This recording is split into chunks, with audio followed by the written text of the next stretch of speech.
Baby shark. Ah! In case you're wondering.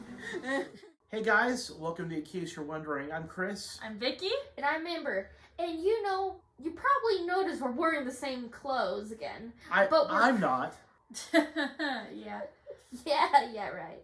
So, for this episode, we're going to cover the movie, The Mugen Train. Technically season 2 on Netflix, but it is the movie just in episodes. That's the version that they watched. I watched the movie.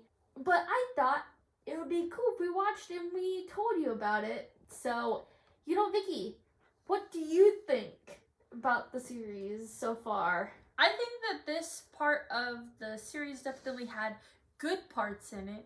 And then there are also parts in there that I don't really think fit, or at least I didn't think added anything to the story. Oh, thank God. I'm so glad that you brought that up. Listen, I really, really loved season 1. Like, I thought season 1 was pretty much perfect. Really, it made so much sense. Really good drama, great fighting scenes, all the cinematography, everything was fantastic. I really loved all of it. And I went into season 2 thinking it was going to be a continuation of that.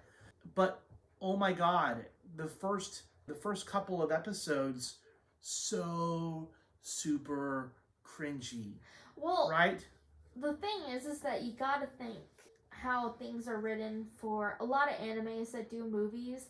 So it's like, this is like when you're gonna learn the characters and some backstory of like either like a past person that gets involved in the story that follows with like either the Hashibira or side character, main character, etc., etc. Right. Then it's the climax of the story, and it goes to like the crazy battles, and then it goes to a tragedy or a complex end. But the thing is here's the thing.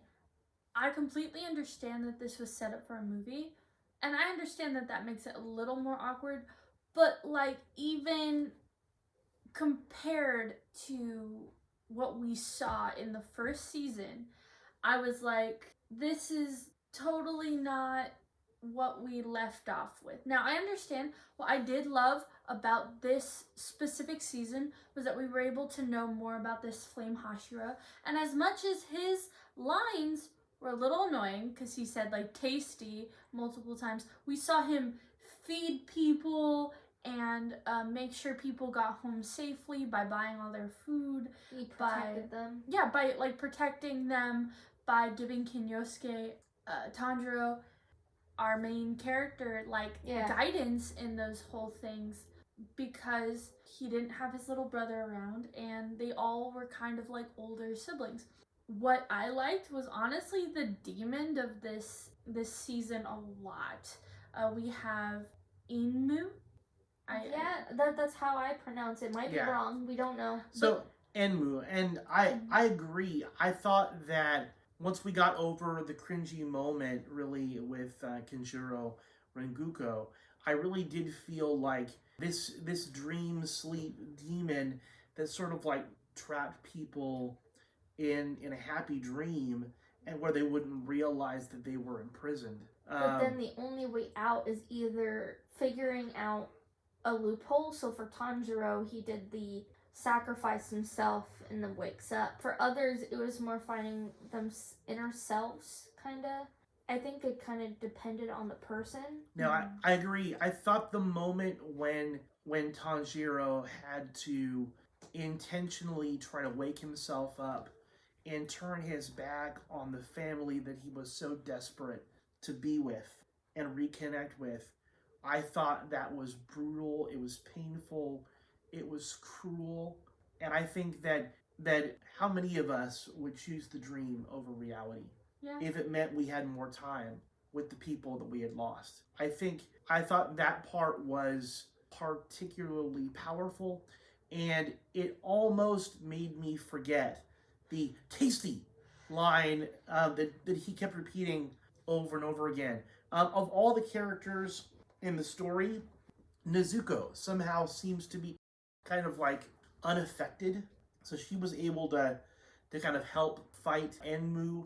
And we see her even kind of embracing some new powers that we didn't know that she had. So Well, that part really was great. Yeah. Like, technically, the type of stuff that she used kind of got implemented in the first season when they were defeating the spider demon from the lower 5 or lower. I forgot what one it was. I sorry guys. But it's just that when she figured out that, hey, I have a blood demon art, she used it against him, even though it didn't completely. Would it be considered a blood demon art, or would it just be considered like using? I feel like anything beyond regular fighting skills, right? And she certainly has demonstrated some abilities that are beyond just simply enhanced speed or strength or stamina. But Tanjiro uses the same power. Don't you think that they both shoot flames? I know, but the one that is Nezuko, technically it's a blood demon art, while the other one is the Hashira. I'll write it down here. So Kyojuro Rengoku. No, but I mean like what the art style is. It's not the flame, but it's the sun art. The flame Hashibira didn't even like know. Kongara, something Kongara.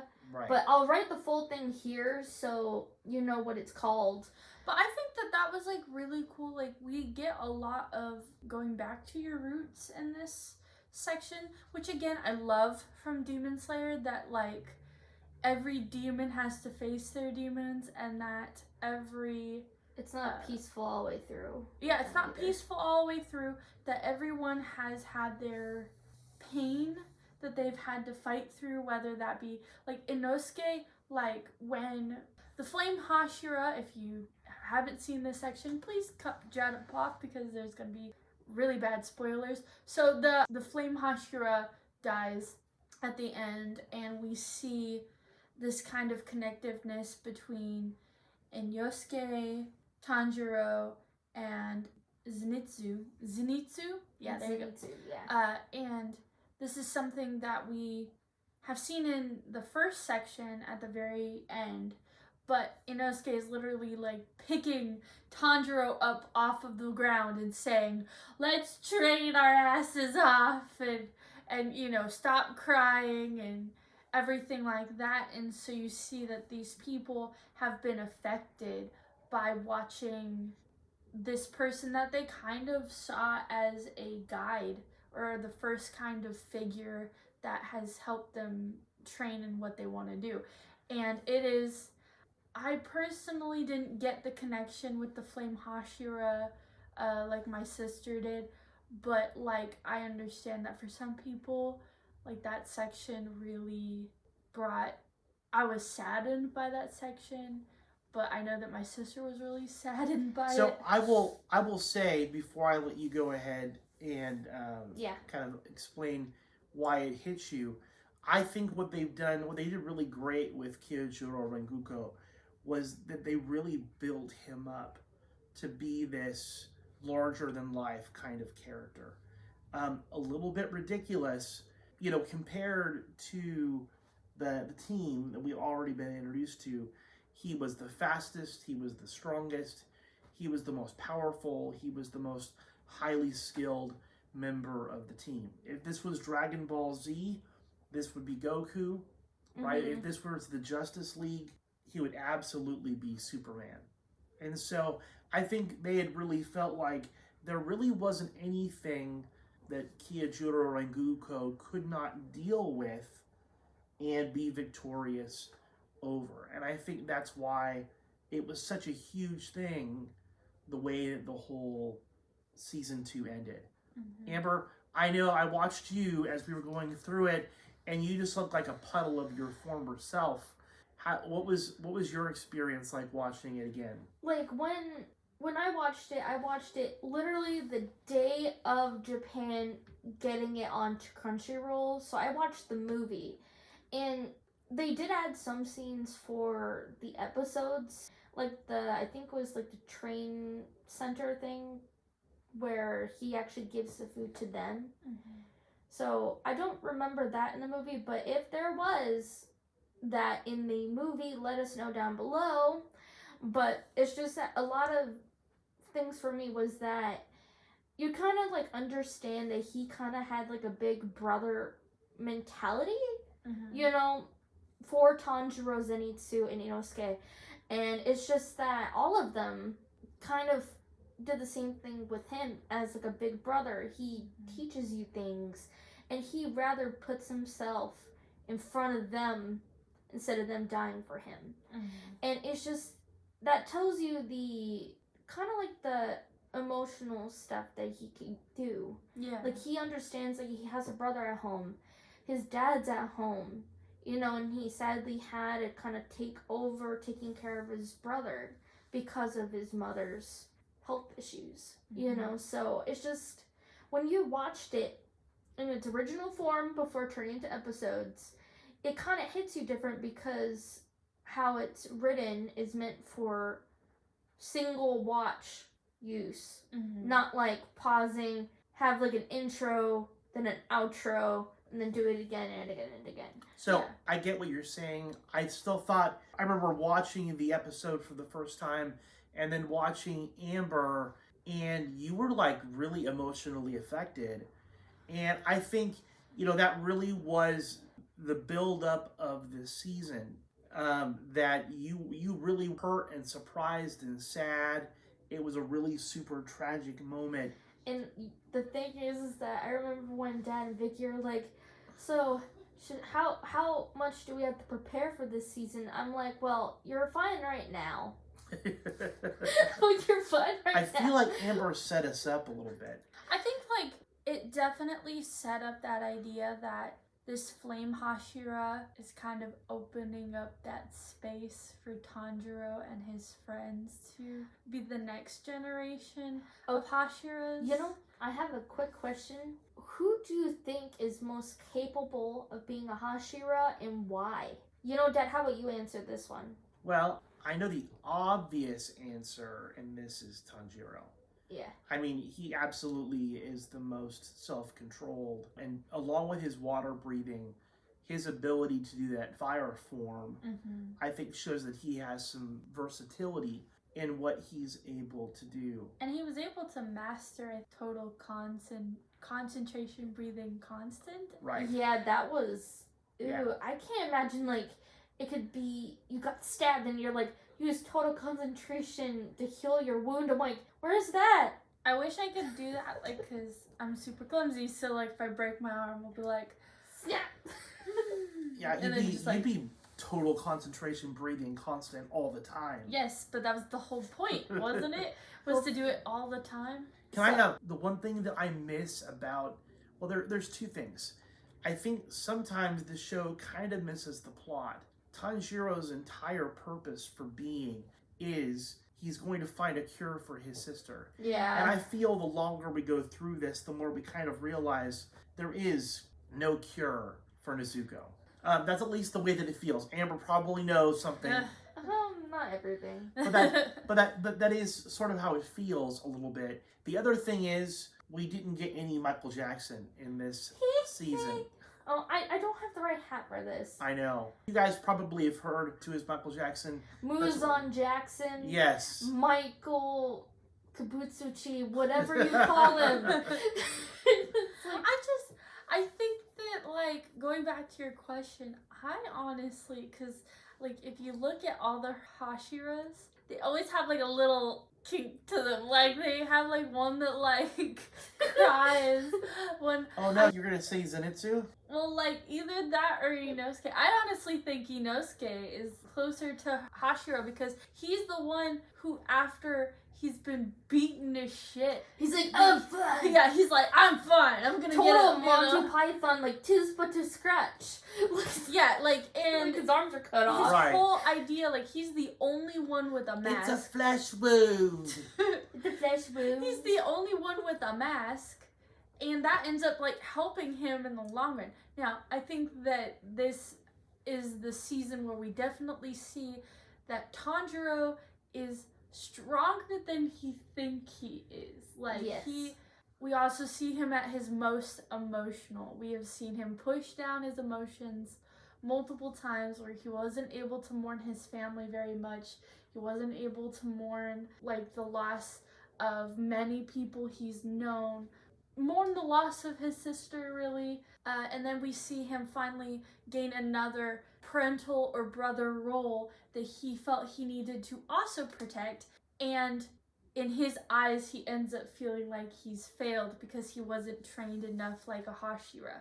And so, like, we see that his friends are there for him in this time, and that they're actually able, because let's remind ourselves, they are kids, they're still teenagers, and they've gone through so much pain and anguish. And we just see, that was like the most powerful part to me, is we just see Tanjiro and Inosuke, these two people who one is super calm and one is super hot-headed, just crumble to the ground. And we see Tanjiro throw his sword, and we don't know where it goes anymore. Well, we know where it goes. It went in that demon's back when he was running away from the sun. Yes, but it's... But he's like, you traitor! Come face me! But I honestly, have you ever tried to throw a dart at a dartboard? That's hard enough. This guy threw a sword. Tanjiro is just that good. Yes, he threw a sword into... If he could cut through a full-on boulder, I think he could throw a sword at a demon's back. I think he can. Yeah. And also, to answer my own question, I think all of them might be. Yes. I'm not really sure. I haven't seen that manga yet. I know I'm really behind. I mean... But it's just, I think all of them might be, because at this point, I think because of the new generation, there's a lot of the Hashiras that have different types of breathing, not like the ones that they have that we know of. So here's what I'm going to say, and this is, I think, about as fair as I can be. I was ready to go and stop watching at the beginning of season 2. Yes. I was just about, I just was like, oh, this is terrible. I'm not going to watch any more of it. And what I will say is, I was wrong. Yes. And I told you. Amber was right.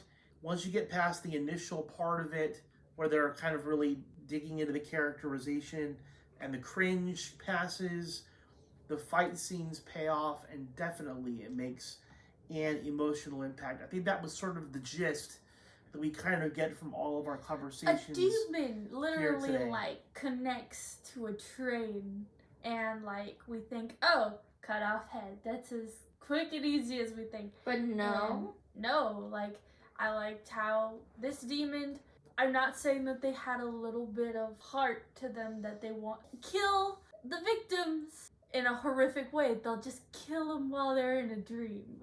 And, mixing blood in with tickets and stuff like that. That's just you gotta think creatively a little bit. It's definitely super creative. Yeah. So I really liked that. I think it was one of the best demons that we've seen so far.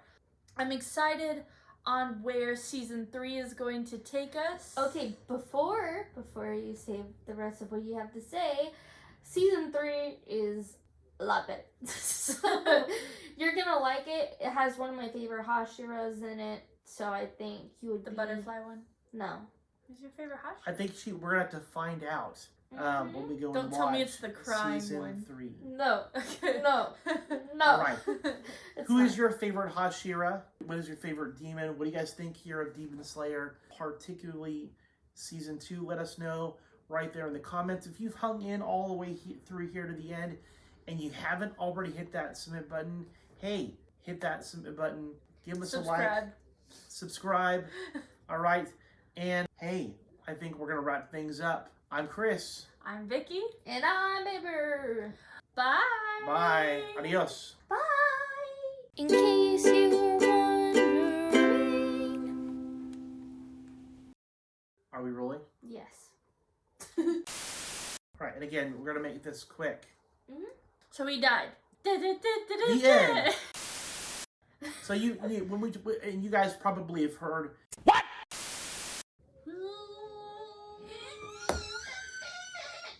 There you go, screaming boar.